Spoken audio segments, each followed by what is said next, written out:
বৃহস্পতিবার আগরতলা বিমানবন্দর থেকে ৪২ জন হজ যাত্রী সৌদি আরবের মদিনা শরীফের উদ্দেশ্যে রওনা দেন। ধর্মপ্রাণ মুসলিমদের এই পবিত্র যাত্রা উপলক্ষে বিমানবন্দরে স্বজনদের মধ্যে আবেগ ঘন পরিবেশের সৃষ্টি হয়। দোয়া, আলিঙ্গন ও চোখের জলে বিদায় জানানো হয় হজ যাত্রীদের।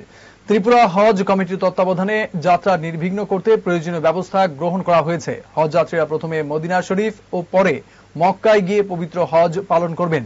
এই সফর তাদের জীবনে আধ্যাত্মিক পূর্ণতার এক গুরুত্বপূর্ণ অধ্যায় হয়ে উঠবে বলে আশা করা হচ্ছে।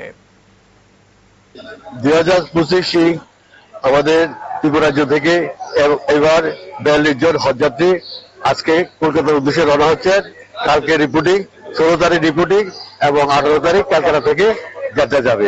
এটা হজকে কেন্দ্র করে তীর্থ, যেমন আমাদের তীর্থস্থান নবীজি রোজা থেকে মোবারক করতে হয়, সে কারণে হজে যাবে। প্রতি বছরের এবারও ৪৪ জন হজযাত্রী যাচ্ছেন।